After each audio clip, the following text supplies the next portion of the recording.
menjelaskan tentang materi tentang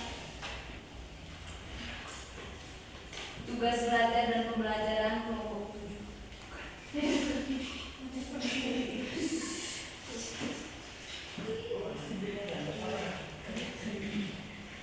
Baik, di sini saya akan menjelaskan tentang latar belakang munculnya teori sibernetik.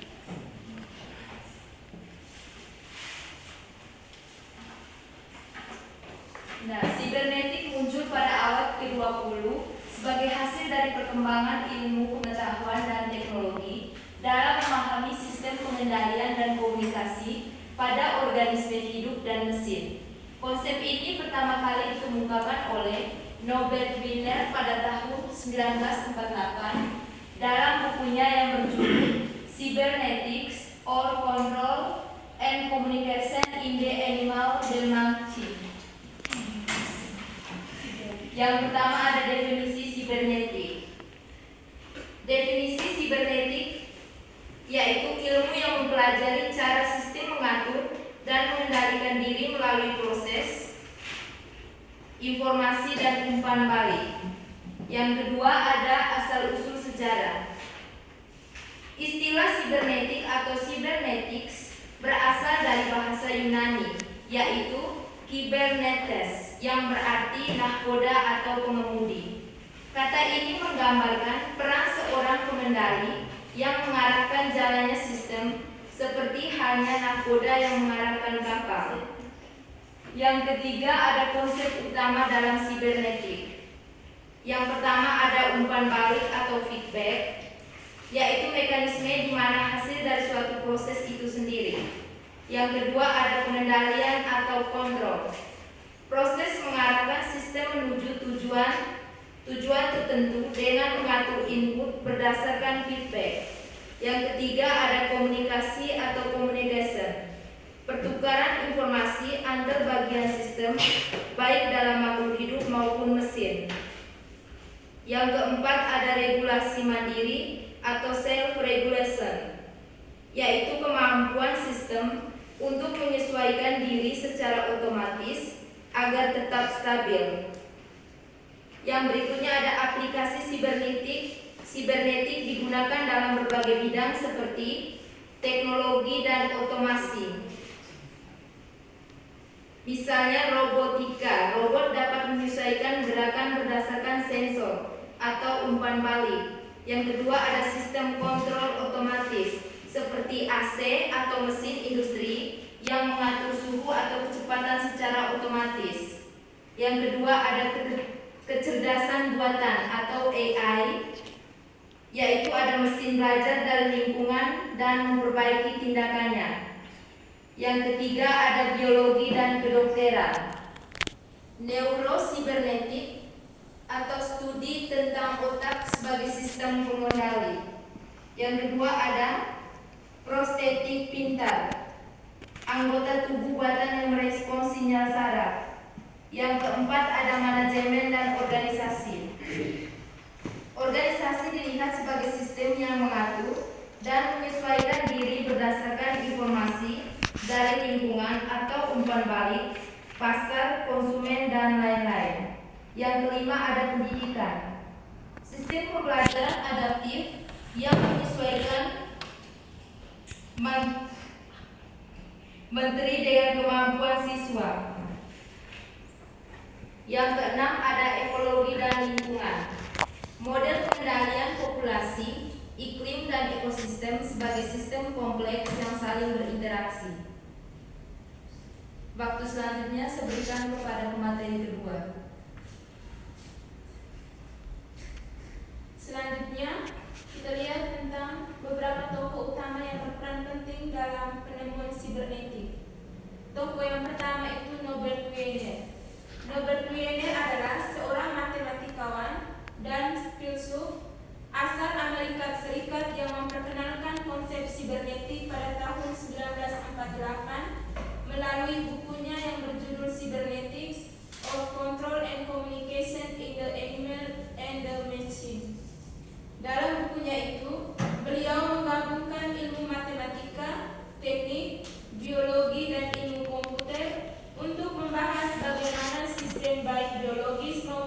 organik dapat mengatur diri mereka sendiri melalui umpan balik atau feedback. Tokoh yang kedua, Claude Shannon. Claude Shannon bukan penemu sibernetik, tetapi tokoh penting yang mendukung perkembangannya, terutama dalam aspek komunikasi dan informasi. Claude Shannon juga dikenal sebagai bapak teori informasi.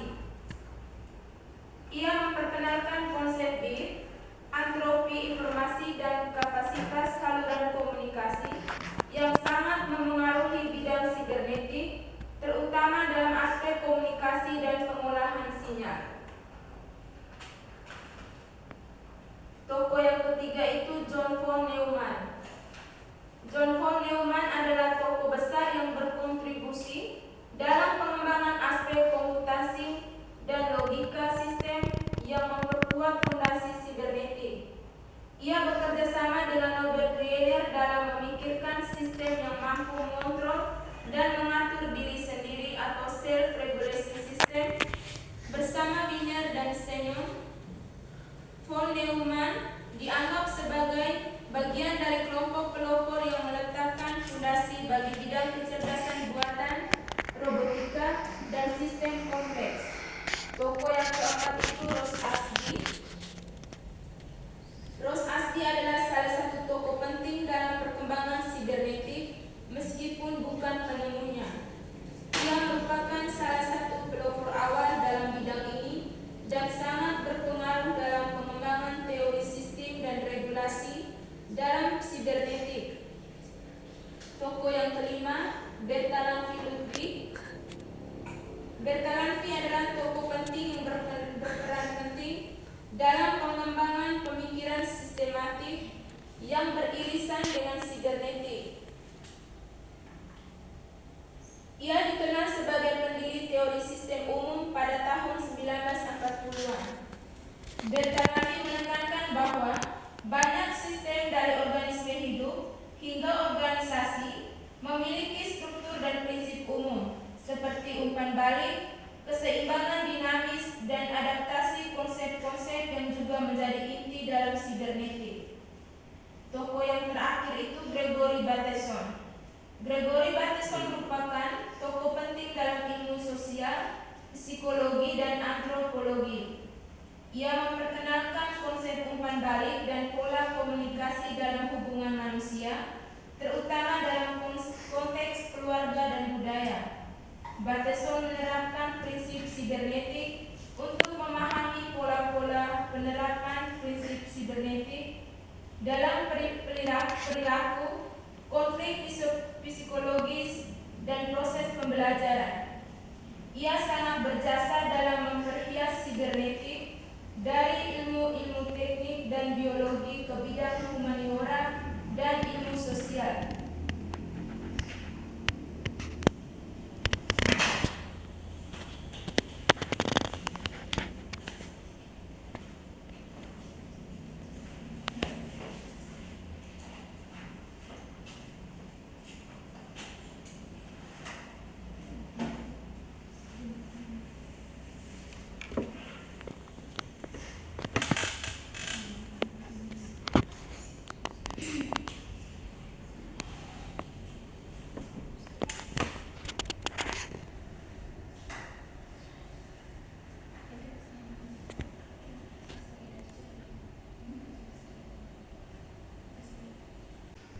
Jadi yang berikutnya saya akan menjelaskan teori-teori yang dikemukakan oleh para penemu sibernetik yang menjadi dasar dan pengaruh dalam pengembangan sibernetik. Yang pertama ada teori sibernetik oleh Norbert Wiener adalah dasar dari banyak pemikiran modern tentang sistem komunikasi dan kontrol, baik dalam mesin maupun makhluk hidup.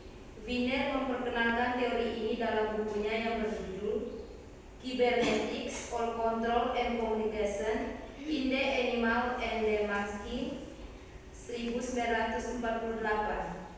Berikut adalah konsep umum sibernetik. Yang pertama ada definisi sibernetik.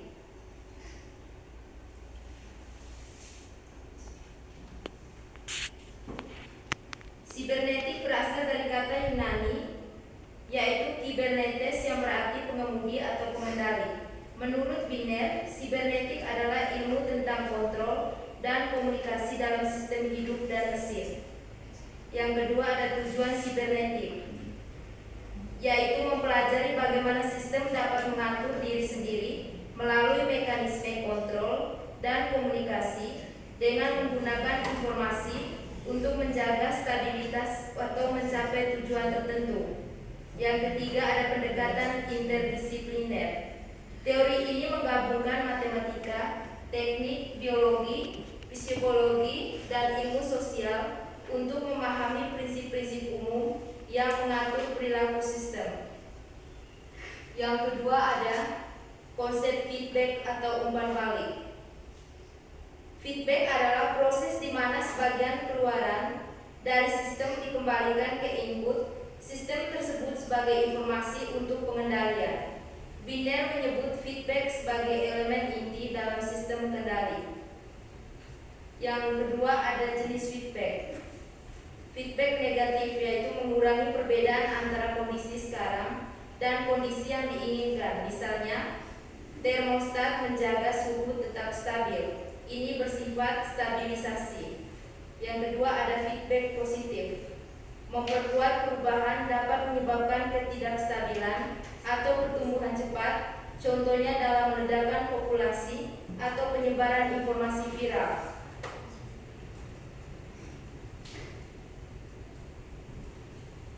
Yang kedua ada teori informasi oleh Claude Shannon.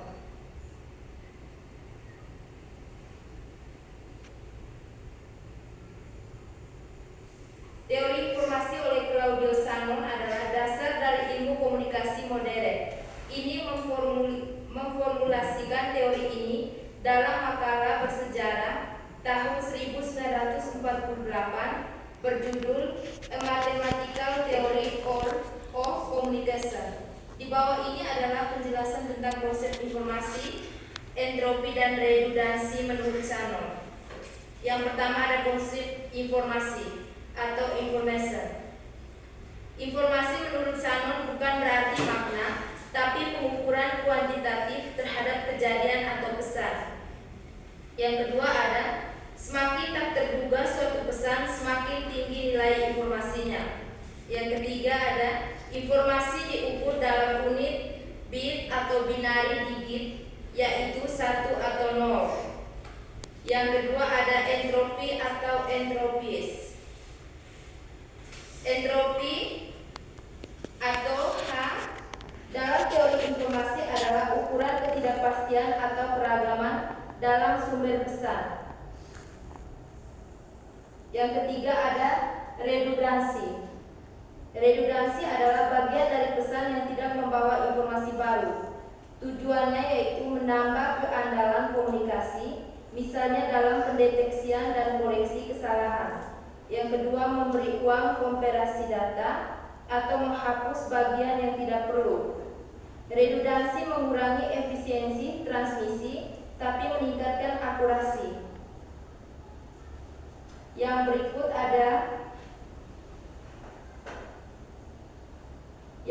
ada teori homeostasis oleh Ross Ashby, merupakan bagian penting dari ilmu sistem dan sibernetika. Ross Ashby seorang psikiater dan ilmuwan sibernetik menjelaskan konsep homeostasis dalam sistem kompleks dan memperkenalkan hukum Ashby atau dikenal juga sebagai law of requisite variety. Yang pertama ada homeostasis. Homeostasis adalah kemampuan suatu sistem yang mempertahankan kestabilan internal meskipun terjadi perubahan atau gangguan dari lingkungan luar. Ashby memandang sistem biologis dan mekanis sebagai sistem dinamis yang aktif menyesuaikan diri, bukan hanya pasif. Homeostasis dicapai dengan mekanisme pengaturan atau regulator yang secara otomatis mengoreksi penyimpangan. Yang kedua ada hukum Ashby atau law of requisite variety. dinyatakan sebagai only variate can absorb variety, artinya untuk mengendalikan suatu sistem yang kompleks, sistem pengendali harus memiliki keragaman atau variasi respon yang sebanding dengan keragaman gangguan yang mungkin terjadi. Jika sistem pengendali tidak memiliki cukup variasi tindakan, maka ia tidak bisa menangani semua kemungkinan gangguan.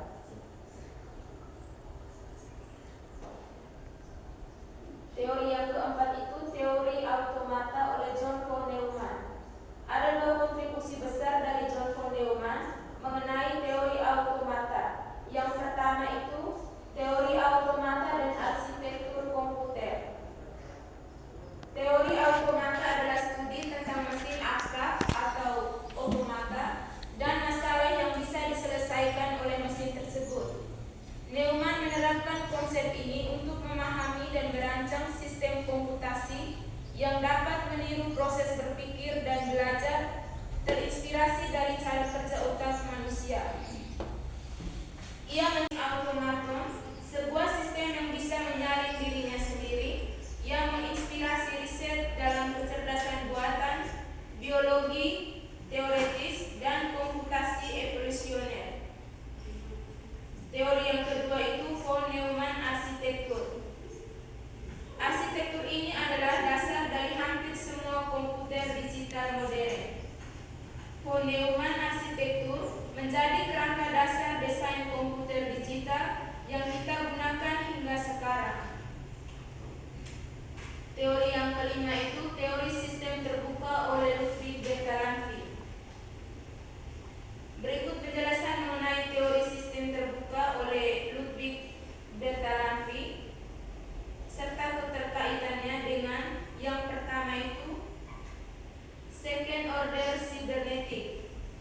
Teori sistem terbuka yang diperkenalkan oleh Ludwig menekankan bahwa sistem organisme atau organisasi berinteraksi secara dinamis dengan lingkungan, menerima input, memprosesnya, dan menghasilkan output hingga dengan sistem tertutup yang terisolasi.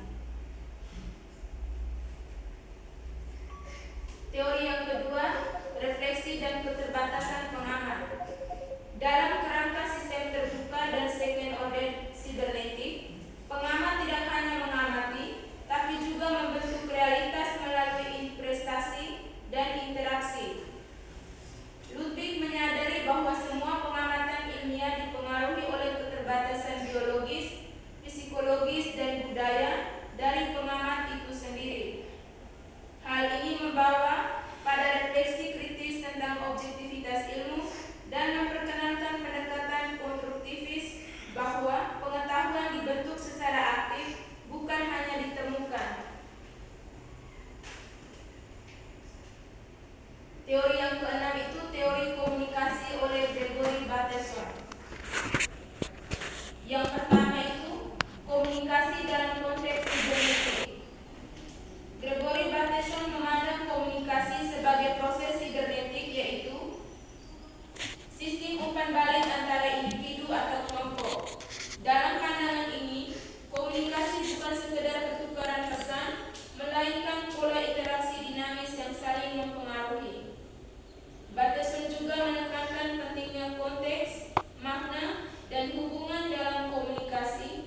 waktu dan kesempatan diberikan kepada saya. Sebelum itu saya perkenalkan diri dulu. Perkenalkan, nama lengkap saya Maria Bolivia Tinggal Putri. Jadi baik, saya akan bertanya kepada kelompok 77. Tadi sudah menjelaskan tentang sibernetik itu sebagai hasil dari perkembangan ilmu pengetahuan dan teknologi dalam memahami sistem pengendalian dan komunikasi pada organisme hidup dan mesin. Pertanyaannya, bagaimana sibernetik membantu memahami interaksi antara organisme hidup dan mesin? Sekian dan terima kasih. Silakan. Baik, terima kasih atas waktu dan kesempatan yang diberikan. Perkenalkan, nama saya Anastasia Budio. Saya ingin tadi teman Dentin menjelaskan di teori yang dikemukakan oleh Lloyd Wiener yang dalam bukunya berjudul Cybernetic, yaitu All Control and Communication in the Animal and the Machine. Nah, yang kami ketahui kalau animal itu kan hewan, terus mesin itu seperti robot, komputer. Maksudnya berikan penjelasan dan contoh yang bisa buat kami lebih paham tentang kontrol di animal and mesin.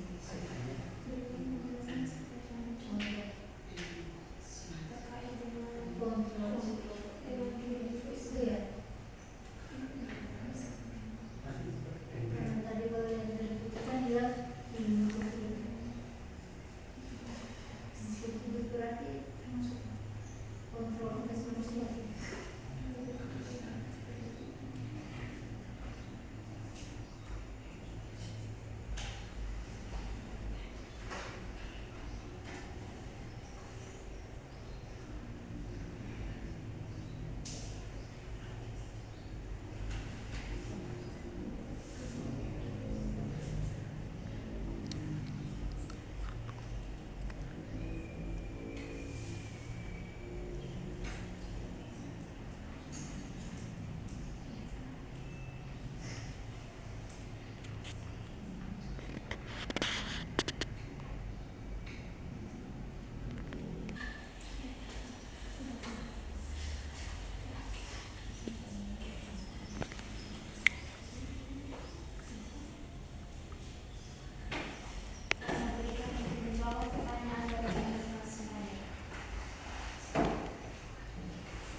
Baik, terima kasih. Saya akan menjawab pertanyaan dari Saudari Putri dengan pertanyaan, bagaimana sibernetik membantu memahami interaksi antara organisme hidup dan mesin? Saya langsung saja menjawab. Sibernetik membantu memahami interaksi antara organisme hidup dan mesin dengan mempelajari mekanisme pengendalian dan komunikasi dalam sistem biologis maupun teknologi. Konsep utamanya adalah umpan balik atau feedback, yaitu proses di mana suatu sistem menyesuaikan tindakannya berdasarkan informasi yang diterima dari lingkungannya. Berikut cara sibernetik berperan dalam memahami interaksi tersebut. Yang pertama ada model umpan balik. Organisme hidup dan mesin sama-sama bisa dipahami sebagai sistem yang merespons rangsangan. Misalnya, termostat mengatur suhu ruangan seperti tubuh manusia mengatur suhu tubuhnya. Keduanya menggunakan umpan balik negatif untuk menjaga kestabilan. Yang kedua ada pengambilan keputusan dan adaptasi. Sibernetik menjelaskan bagaimana organisme atau mesin belajar dan menyesuaikan diri. Ini digunakan dalam sistem AI atau robotika yang meniru cara manusia berpikir dan merespon lingkungan.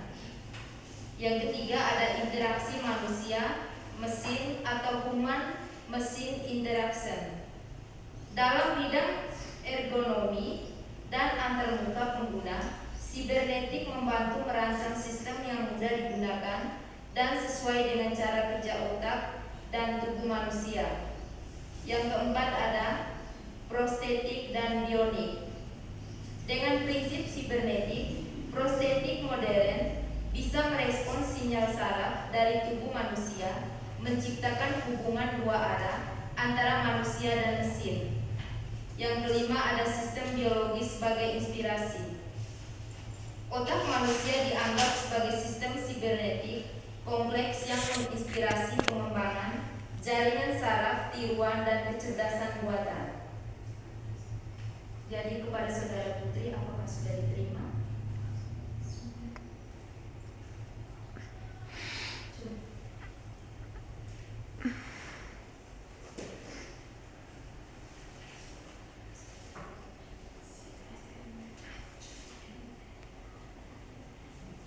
Yang kedua, pertanyaan dari Kak Atin dengan bunyi pertanyaan: berikan penjelasan serta contoh berkaitan dengan judul buku Norbert Wiener, Cybernetic or Control and Communication in the Animal and the Machine. Mereka langsung menjawab. Jadi, konsep ini berasal dari buku klasik karya Norbert Wiener, pelopor sibernetika. Ia menyatakan bahwa hewan dan mesin sama-sama merupakan sistem yang mengendalikan diri dan berkomunikasi untuk mempertahankan stabilitas, beradaptasi, dan bertindak berdasarkan informasi dari lingkungannya. Yang pertama, ada kontrol atau pengendalian.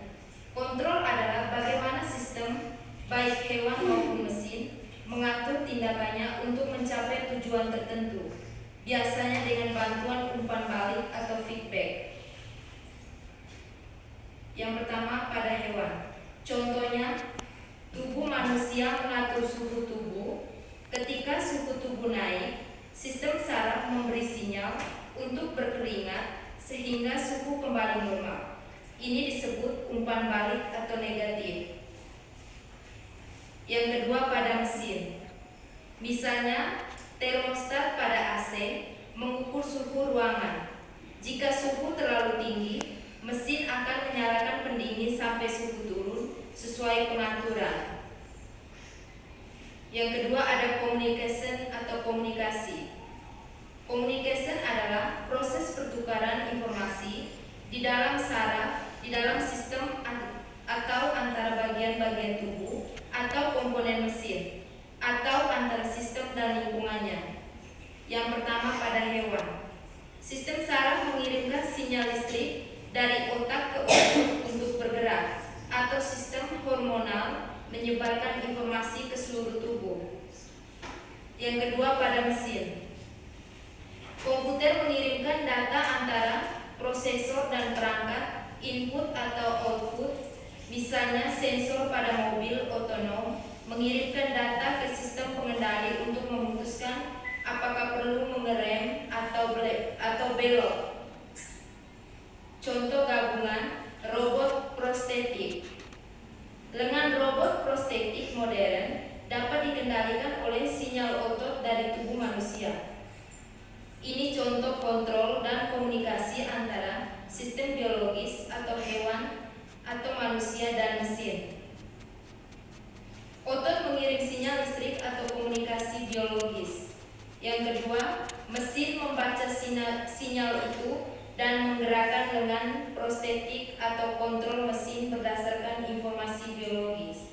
Yang ketiga, ada sensor pada mesin bisa mengirim umpan balik ke otak pengguna untuk memperbaiki gerakan atau komunikasi dua arah. Jadi itu jawabannya, apakah bisa diterima? Baik. Waktu selanjutnya.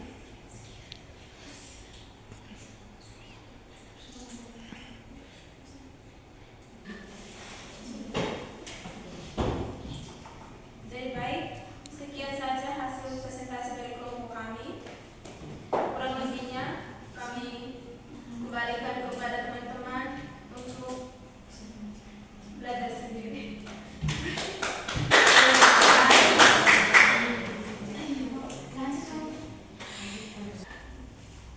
Selamat siang teman-teman. Selamat siang. Oke, jadi baik, terima kasih atas waktu dan kesempatan yang diberikan kepada kelompok kami. Sebelumnya, perkenalkan nama lengkap saya Yuliana nama saya Anastasia Bolio. Di sini saya sebagai pemateri. Oke, jadi baik, langsung saja. Di pemaparan materi kali ini kami buka dengan 3 sesi, yaitu sesi pertama pemaparan materi, sesi kedua diskusi, dan sesi ketiga penarikan kesimpulan. Oke, jadi baik, langsung saja waktu dan kesempatan diberikan kepada teman saya. Jadi saya meminta waktu dan perhatian teman-teman. Materi yang kami bawakan hari ini tentang multiple intelligence atau kecerdasan ganda atau juga kecerdasan majemuk. Next. Yang pertama kita lihat apa itu multiple intelligence. Next. Nah, teman-teman bisa lihat di sini ada gambar Bapak Howard Gardner dengan 8 kecerdasan yang dia temukan. Jadi, teori multiple intelligence ini dipelopori oleh Bapak Profesor Dr. Howard Gardner. Dia adalah seorang ahli psikologi dari Universitas Harvard. Jadi, multiple intelligence ini dipelopori oleh Bapak Howard Gardner pada tahun 1983. Jadi, kita lihat pengertian multiple intelligence. Jadi, multiple intelligence itu sendiri merupakan serangkaian kemampuan untuk memecahkan masalah dan menciptakan suatu produk yang bernilai dalam satu latar belakang budaya tertentu. Howard Gardner, dia menentang keyakinan bahwa IQ adalah satu-satunya kecerdasan. Pada awal penelitiannya, Gardner menemukan ada 8 kecerdasan yang terdapat pada diri seseorang atau suatu individu. Next. Jadi, ke-8 kecerdasan ini tidak dapat berdiri sendiri, melainkan berdiri secara berdampingan. Jadi, di atas ini ada jenis-jenis dan karakter multiple intelligence. Yang pertama itu adalah visual spatial. Visual spatial itu yaitu kecerdasan yang berhubungan dengan memahami suatu ruang. Jadi ada karakteristik dari visual spatial ini yaitu 1. Membaca dan menulis. Yang kedua, bisa memahami gambar, grafik, dan bagan. Yang ketiga, mudah mengenali pola. Yang keempat, mampu dalam persepsikan dan mentransformasikan sebuah informasi visual dalam pikiran serta memungkinkan pembuatan ulang sebuah gambar dari memori. Jadi, beberapa hal yang melibatkan kecerdasan spasial yaitu seperti membuat lukisan, membaca peta, mencari angle foto. Jadi ada beberapa teman di sini yang mengerti soal angle foto seperti teman kita Edos. Terus membuat video yang bagus, ya seperti ibu kameramen, dan menata kebun. Orang dengan kecerdasan spasial yang dominan cocok menjadi seorang pelukis, tukang kebun, fotografer, serta profesi lainnya yang membutuhkan pemahaman suatu ruang atau bayangan visual. Next. Yang kedua ada linguistik verbal. Linguistik verbal ini dia berhubungan atau berkaitan dengan kemampuan mengolah kata, baik tertulis maupun lisan atau tulisan. Yang melibatkan kecerdasan ini seperti pembuatan novel, pembuatan naskah, pembuatan koran atau berita, dan pembuatan lirik lagu. Jadi karakteristik dari linguistik verbal ini, dia tuh baik dalam mengingat informasi tertulis dan aural, baik dalam berdebat atau menyampaikan persuasi, dapat menjelaskan sesuatu dengan baik, mampu memahami dan menghasilkan bahasa melalui lisan atau tulisan, yang berikut mudah dalam berkomunikasi, yang berikut mampu memahami melalui bahasa serta memiliki kepekaan terhadap makna halus dari bahasa. Jadi orang yang memiliki dominan dalam kecerdasan linguistik ini, dia tuh cocok menjadi novelis, pengacara, terus komedian, guru dan jurnalis. Seperti teman kita Samudra, dia pintar dalam soal novel-novel. Next. Yang ketiga adalah logika matematika. logikal matematika itu tuh berhubungan dengan pemahaman prinsip sebab akibat. Jadi beberapa hal yang melibatkan logikal matematika yaitu satu, pembuatan grafik, yang kedua pembuatan diagram, yang ketiga menjelaskan timeline suatu peristiwa, yang keempat persamaan atau pembuktian, dan yang kelima itu seperti teka-teki. Jadi karakteristik dari logikal matematika itu seperti suka berpikir tentang ide-ide abstrak. Yang kedua, kemampuan untuk memahami hal-hal yang berkaitan dengan angka. Yang ketiga, baik dalam menyelesaikan masalah yang kompleks. Dan yang keempat itu kemampuan memahami sesuatu secara logis. Terus orang yang kecerdasan logikal matematika yang dominan atau cocok itu menjadi guru matematika maksudnya. Terus insinyur, yang ketiga itu arsitek, yang keempat akuntan, dan yang kelima itu programmer. Yang berikut kita lihat tentang bodily atau kinestetik, yaitu kecerdasan yang berhubungan dengan koordinasi seluruh tubuh seperti gerakan motorik kasar dan gerakan motorik halus. Beberapa hal yang melibatkan kecerdasan body kinestik yaitu dia bisa menari, pantomim, menenun, penggunaan bahasa-bahasa isyarat. Terus yang terakhir itu seperti spesialis bedah. Orang-orang yang memiliki kecerdasan body kinestik yang dominan cocok untuk atlet olahraga, dancer, terus penerjemah bahasa isyarat, dan yang terakhir tadi seperti ini spesialis bedah. Itu merupakan contoh dari motorik halus. Terus next. Yang berikut kita lihat yang kelima itu kecerdasan musikal. Dia itu berhubungan dengan suara. Jadi hal yang melibatkan kecerdasan musikal itu seperti penulisan lagu, pertunjukan opera musik, pertunjukan efek suara, pembuatan soundtrack dan perekaman suara. Jadi karakteristik dari musikal itu suka bernyanyi dan memainkan alat musik, mengenali pola dan nada dengan mudah. Yang berikut baik dalam mengingat lagu dan melodi. Yang keempat kemampuan untuk mendengar, pola, mengenali, mengingat dan bahkan memanipulasi hal-hal yang berkaitan dengan suara. Terus orang yang memiliki kecerdasan musikal yang dominan itu cocok untuk menjadi musisi, koreografer, DJ kumpulan musik, dan pemandu suara. Yang keenam itu kecerdasan interpersonal. Kecerdasan interpersonal itu untuk berhubungan dan memahami orang lain. Hal yang melibatkan kecerdasan musikal interpersonal yaitu seperti permainan peran, aksi komunitas, pelayanan masyarakat, memimpin orang lain. Jadi karakteristik dari interpersonal itu baik dalam melakukan komunikasi verbal, dapat melihat situasi dari berbagai perspektif, baik dalam menyelesaikan konflik dalam kelompok, kepekaan terhadap keinginan, emosi, perasaan, suasana hati, serta niat orang lain yang membantu dalam membentuk sebuah relasi dengan orang lain. Terus orang dengan kecerdasan interpersonal yang dominan cocok menjadi pendidik, diplomat, konselor, dan social scientist. Next. Kecerdasan yang berikut adalah intrapersonal. Intrapersonal itu berhubungan dengan pemahaman tentang diri sendiri, seperti mengetahui siapa dirinya, apa yang ingin dilakukan, dan apa saja yang harus dihindari, dan apa saja yang menarik dari dirinya.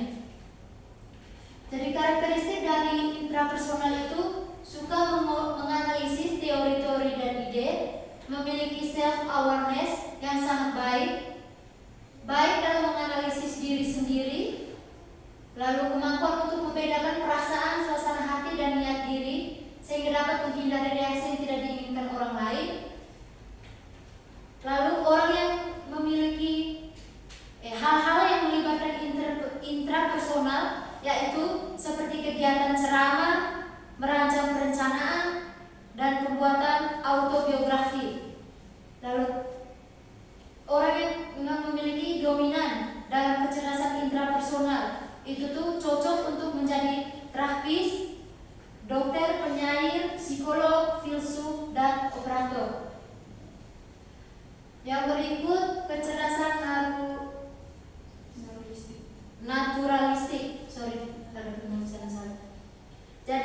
naturalistik ini berhubungan dengan kepekaan terhadap alam. Jadi, karakteristik dari naturalistik itu yaitu satu, tertarik dalam subjek seperti botani, biologi, dan zoologi. Suka berkemah, berkebun, dan mengeksplorasi. Tidak suka mempelajari topik yang tidak berkaitan dengan alam, baik dalam mengkategorisasikan informasi dengan mudah, mampu untuk memahami alam dengan baik, sehingga dapat bekerja di dalamnya secara efektif. Lalu hal-hal yang melibatkan naturalistik yaitu satu, survei flora maupun fauna. Yang kedua, memelihara hewan. Yang ketiga, mendaki gunung. Yang keempat, pembuatan sistem klasifikasi. Orang dan kecerdasan naturalistik yang dominan cocok menjadi satu, pelaut, dua, penjaga hutan, tiga, ahli botani, ahli biologi dan zoologi. Next. Oh iya, habis. Jadi ada satu kecerdasan itu yang baru ditemukan yang baru dikemukakan pada tahun 1995 oleh Howard Gardner itu sendiri dalam buku Multiple Intelligence for the 21st Century. Jadi yang teori kecerdasan yang kesembilan ini tentang eksistensial, yaitu berhubungan dengan kepekaan dan kapasitas untuk menjawab pertanyaan mendalam tentang keberadaan manusia, seperti makna hidup, mengapa kita mati, dan bagaimana kita bisa sampai di sini. Lalu kecerdasan ini meliputi estetika, filsafat, dan agama. Yang kedua, menekankan nilai-nilai klasik, keindahan, kebenaran, dan kebaikan. Jadi teman-teman, kecerdasan ini adalah kecerdasan yang disepelekan karena dianggap membuang-buang waktu. Alasannya yaitu karena mempertanyakan eksistensi manusia. Jadi, menurut teman-teman bagaimana? Maka berikutnya saya berikan kepada moderator untuk membuka sesi berikut. Oke, jadi baik, sekian saja pemaparan materi dari kelompok kami. Pada sesi yang kedua ini kami buka dengan sesi diskusi dengan 3 penanya. Waktu dan kesempatan akan berikan kepada semua.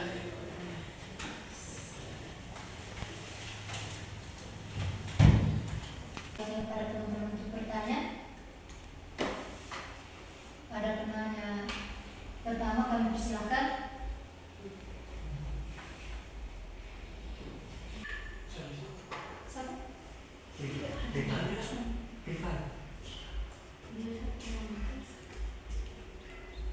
Rivaldo. Ya, kepada saudara Sam. Baik, terima kasih atas waktu dan kesempatannya. Di sini saya mau bertanya mengenai 9 kecerdasan yang sudah disebutkan tadi, itu faktor apa yang bisa membuat kita mengidentifikasi jenis kecerdasan orang itu? Faktor apa? Yang bisa maksudnya menjadi tolak ukur kita mengenai kecerdasan orang tersebut. Apakah dari lingkungan, genetik, atau gimana?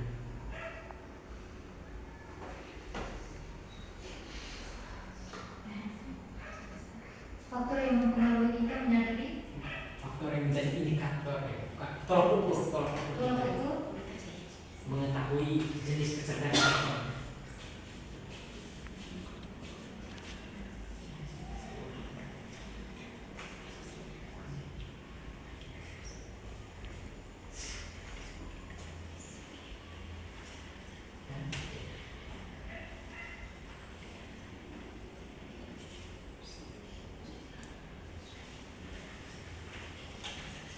orang lain mungkin ada yang mau bertanya dari saudari Anissa. Baik, terima kasih atas waktu dan kesempatan yang diberikan kepada saya.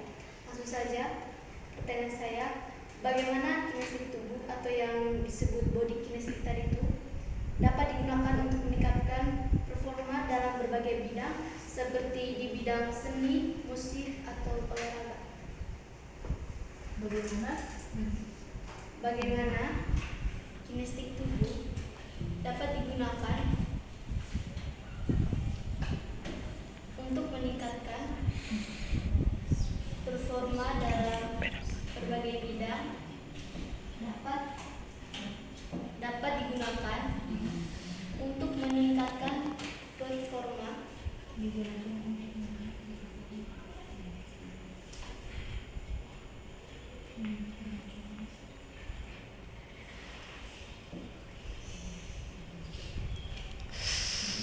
dalam berbagai bidang seperti di bidang seni, musik, dan olahraga.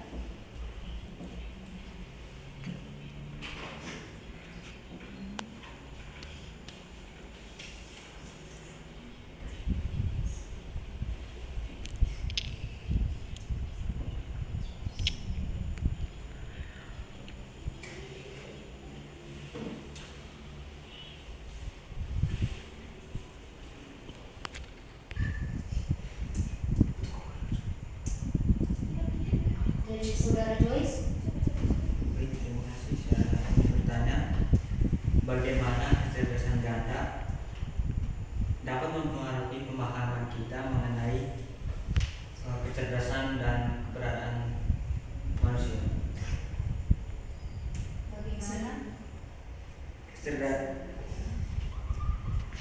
Bagaimana kecerdasan ganda dapat mempengaruhi pemahaman kita tentang kecerdasan dan keberadaan manusia? Oh, itu yang ada di kecerdasan yang ke-9. Baik, kami akan menjawab pertanyaan dari Saudara Samudra dengan pertanyaan, faktor yang menjadi tolak ukur untuk mengetahui 9 jenis kecerdasan. Jadi, yang kami ketahui bahwa tidak ada satu faktor tolak ukur tunggal untuk mengetahui 9 jenis kecerdasan Howard Gardner. Penilaiannya lebih kompleks dan holistik, melibatkan observasi perilaku, evaluasi kinerja dalam berbagai konteks, dan bukan hanya skor numerik. Jadi, berikut ada beberapa penjelasan yang perlu dipertimbangkan untuk setiap jenis kecerdasan. Jadi, untuk kecerdasan yang pertama tadi, kecerdasan linguistik, itu kemampuan menulis, berbicara, membaca, dan memahami bahasa dengan baik.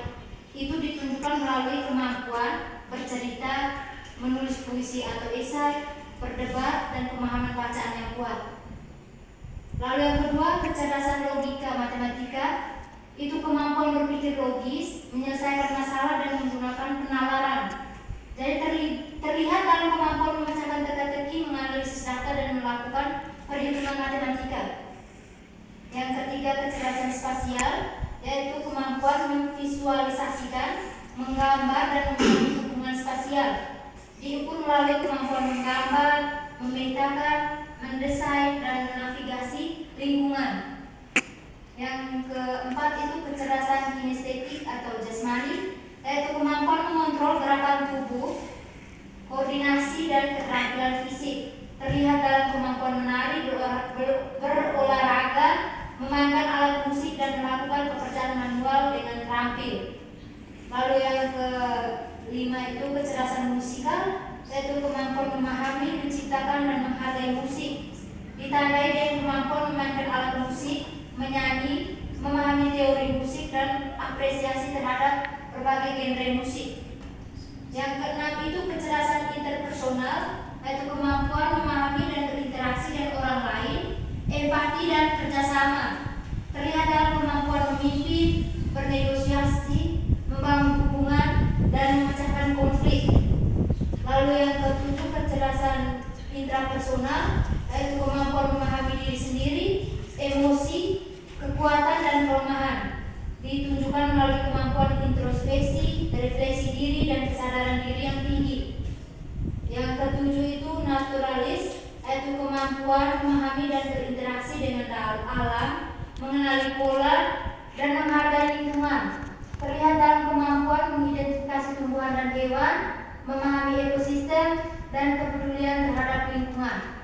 Dan yang terakhir itu kecerdasan eksistensial, yaitu kemampuan merenungkan pertanyaan-pertanyaan besar tentang kehidupan, kematian, dan keberadaan manusia. Ditunjukkan melalui kemampuan berpikir filosofis, reflektif, dan merenungkan makna hidup. Jadi kesimpulannya untuk pertanyaan dari Samudra, pengukuran 9 kecerdasan bersifat kualitatif dan membutuhkan pendekatan multi aspek melalui apa tadi? Observasi. Iya. Jadi tidak ada tes tunggal yang cukup untuk mengukurnya. Sekian jawaban dari kami. Bagaimana dengan saudara Sandra? Bisa saya terima, tapi ada yang saya mau tanyakan lagi. Kira-kira bisa tidak sekolah kita itu tidak berfokus pada kuantitatif lagi, nilai kuantitatif lagi, tapi berfokus pada penilaian kualitatif tentang kecerdasan tadi, supaya setiap anak punya porsi yang sama dalam mengembangkan kecerdasan mereka. Jadi tidak semuanya harus yang satu dan tidak semuanya harus berlomba-lomba menjadi yang terbaik. Maksudnya mereka bisa terbaik dalam versi mereka sendiri. Pertanyaannya bisa atau tidak? Jawabannya tidak tahu. Kualitatif, jangan kuantitatif, atau penilaiannya itu secara kuantitatif itu kan apa maksudnya? Maksudnya bagaimana? Berarti kalau misalnya penilaian sekolah dikasih bersifat kuantitatif ya, anak-anak yang akan dibilang pintar itu adalah umumnya adalah anak-anak yang jago matematika. Sedangkan yang jago musik, yang jago eksistensialis itu tidak terlalu diperhatikan. Padahal menurut si Gardner tadi, kalau misalnya kecerdasan itu kan terbagi jadi 9, tapi sekolah bisa menjadi realisasi kecerdasan jadi 1. IQ tadi itu. Nah kira-kira bisa tidak sekolah kita nih umumnya konvensional hanya berfokus pada nilai, itu tidak lagi berfokus pada nilai kuantitatif, tapi ke kualitatif. Jadi mereka tidak menyuruh anak untuk belajar semua materi yang mereka rasa tidak perlu, tapi cukup belajar sesuai dengan kecerdasan mereka. Fokus pada kualitas daripada kuantitas. Linguistik saja lebih menonjol dari kalian, padahal kalian punya kecerdasan yang mungkin beda dengan saya. Contohnya macam Kak Asli yang mungkin dia orangnya naturalistik, paham soal alam, saya tidak paham soal alam. Nah, daripada kita ribut-ribut nanti di kelas begini hanya satu yang pintar, kenapa kita tidak bikin kelas sesuai dengan kecerdasan mereka begitu? Jadi anak-anak dalam kelas itu mereka tidak berlomba, tapi mereka tidak berlomba-lomba jadi lebih baik dari orang lain, tapi berlomba-lomba memperbaiki diri jadi lebih baik begitu. Karena mereka tahu mereka punya kecerdasan apa, mereka belajar, mereka berkembang. Ujung-ujungnya mereka memberi manfaat yang lebih besar daripada mereka terpaksa jadi orang lain begitu. Maksudnya belajar kecerdasan yang orang lain punya, bukan kecerdasan mereka. Lebih baik saya akan menanggapi pertanyaan dari saudara Samudra tadi. Saudara Samudra kan tanya bisa tidak suatu sekolah itu bersifat kualitatif, bukan kuantitatif. Ya, yang kami tahu jawabannya itu adalah iya. Sebuah sekolah itu bisa bersifat lebih kualitatif daripada kuantitatif, tapi dalam pendekatannya terhadap pendidikan. Meskipun pengukuran kuantitatif seperti nilai ujian dan angka kehadiran penting, pendekatan kualitatif menekankan aspek-aspek yang lebih sulit diukur secara numerik. Sekolah yang berfokus pada pendekatan kualitatif mungkin akan menekankan proses pembelajaran daripada hasil semata. Jadi, memperhatikan bagaimana siswa belajar dan berkembang, bukan hanya seberapa tinggi nilai yang mereka raih.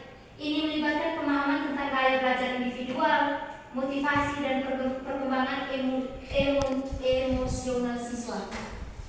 Yang berikut menggunakan metode penilaian yang beragam. Selain ujian tertulis, menggunakan portofolio, presentasi, proyek, dan observasi kelas untuk menilai pemahaman dan kemampuan siswa. Yang ketiga itu memprioritaskan pengembangan holistik siswa. Jadi memfokuskan pada pengembangan seluruh aspek kepribadian siswa, termasuk keterampilan sosial, emosional, dan moral, bukan hanya kemampuan akademik. Yang berikut menciptakan lingkungan belajar yang inklusif dan suportif, memberikan perhatian individual pada kebutuhan setiap siswa, dan menciptakan suasana kelas yang mendorong partisipasi aktif dan kolaborasi. Yang berikut menggunakan data kualitatif untuk perbaikan. Jadi mengumpulkan dan menganalisis umpan balik dari siswa, guru dan orang tua untuk meningkatkan kualitas pendidikan. Namun penting untuk diingat, sebagian besar sekolah menggunakan kombinasi pendekatan kuantitatif dan kualitatif. Jadi pendekatan murni kualitatif mungkin sulit diterapkan secara praktis, terutama dalam sistem pendidikan yang besar dan terstruktur. Jadi data kuantitatif memberikan gambaran umum tentang kinerja siswa dan sekolah, sementara data kualitatif memberikan wawasan dalam proses pembelajaran dan pengembangan siswa. Jadi, sementara sekolah idealnya menggabungkan keduanya, fokus yang lebih kuat pada aspek-aspek kualitatif pembelajaran dimungkinkan dan dapat menghasilkan pendidikan lebih holistik dan bermakna bagi siswa. Sekian. Bagaimana dengan penjelasan kami? Jadi jika saudara ingin menanggapi atau memberikan jawaban yang bermaksud akal, kami persilahkan. Pas. Nomor 2. Bagaimana kinestetik tubuh dapat digunakan untuk meningkatkan performa dalam berbagai bidang seperti olahraga dan seni. Kinestetik tubuh atau kesadaran tubuh adalah kemampuan untuk merasakan dan mengontrol gerakan tubuh secara akurat. Meningkatkan kesadaran kinestetik dapat secara signifikan meningkatkan performa di berbagai bidang termasuk olahraga dan seni. Berikut beberapa cara kinestetik tubuh dapat digunakan untuk meningkatkan performa. 1. Dalam olahraga, peningkatan koordinasi dan keseimbangan. Kesadaran yang lebih baik terhadap posisi dan gerakan tubuh memungkinkan atlet untuk meningkatkan koordinasi dan keseimbangan. Ini sangat penting dalam olahraga yang membutuhkan gerakan presisi tinggi seperti senam, balet, dan penahan. Latihan seperti yoga dan pilates dapat membantu meningkatkan kesadaran kinestetik. Yang kedua, meningkatkan kekuatan dan kelenturan. Dengan kesadaran yang lebih baik terhadap otot-otot yang digunakan, atlet dapat mengoptimalkan penggunaan kekuatan dan kelenturan. Ini membantu mencegah cedera dan meningkatkan efisiensi gerakan. Yang kedua, dalam seni, peningkatan ekspresi gerak. Dalam seni, tari, akting, dan seni pertunjukan lainnya, kesadaran kinestetik yang baik sangat penting untuk mengekspresikan emosi dan ide melalui gerakan tubuh. Ini memungkinkan seniman untuk mengontrol setiap gerakan dengan presisi dan ekspresi. Latihan, improvisasi, dan studi anatomi dapat meningkatkan kesadaran kinestetik. Yang kedua, peningkatan kontrol gerakan. Dalam seni rupa seperti patung atau melukis, kesadaran kinestetik yang baik memungkinkan seniman untuk mengontrol gerakan tangan dan jari dengan presisi tinggi. Ini memungkinkan mereka untuk menciptakan karya seni yang detail dan tepat. Latihan menulis, menggambar, dan membentuk tanda liat dapat meningkatkan kontrol kinestetik. Yang terakhir, peningkatan kreativitas. Kesadaran yang tinggi terhadap gerakan tubuh dapat membuka jalan bagi kreativitas baru dalam ekspresi artistik. Seniman dapat bereksperimen dengan gerakan-gerakan baru dan mengeksplorasi kemungkinan ekspresi yang lebih luas. Sekian jawaban dari kami. Mungkin ada tanggapan dari teman bisa diterima. Saya akan menjawab pertanyaan dari saudara Joyce dengan pertanyaan bagaimana kecerdasan ganda dapat mempengaruhi pemahaman kita tentang eksistensi manusia.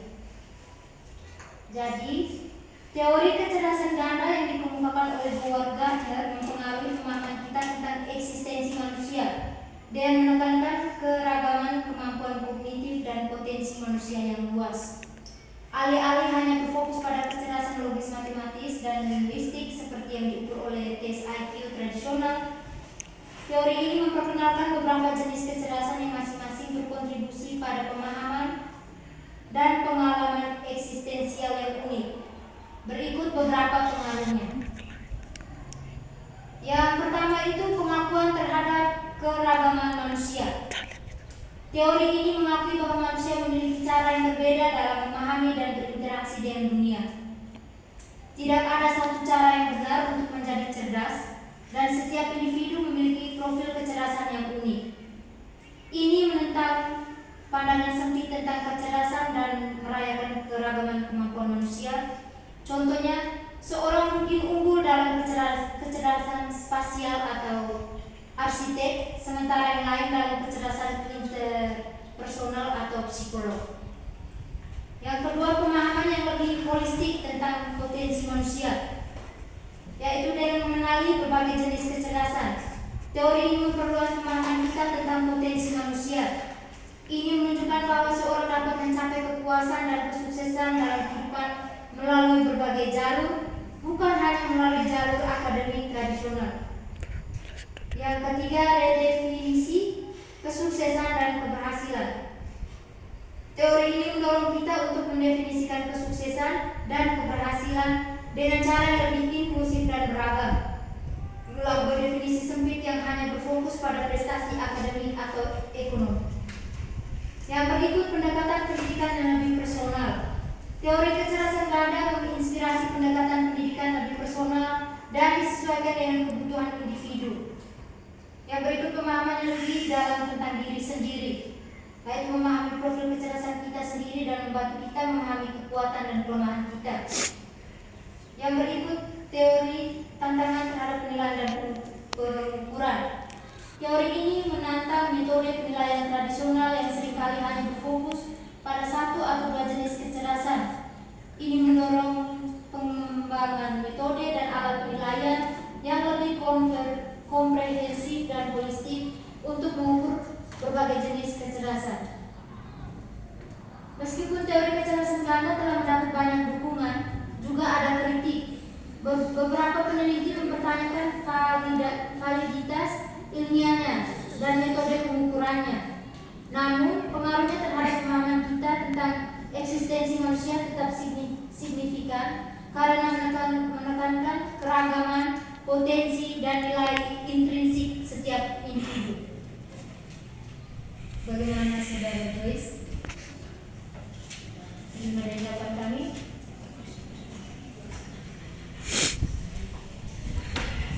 Sesi diskusinya kami tutup. Sekarang yang terakhir kami buka dengan seksi penarikan kesimpulan. Teori ini memiliki implikasi penting dalam pendidikan karena mendorong pendekatan pengajaran yang lebih holistik dan disesuaikan dengan kebutuhan individu siswa. Alih-alih hanya berfokus pada kecerdasan logika matematika dan linguistik, pendekatan yang didasarkan pada kecerdasan majemuk mencoba untuk melibatkan semua jenis kecerdasan dalam proses pembelajaran. Jadi baik, terima kasih. Sekian saja presentasi dari kelompok kami. Atas perhatian dan kerjasama, ucapkan terima kasih.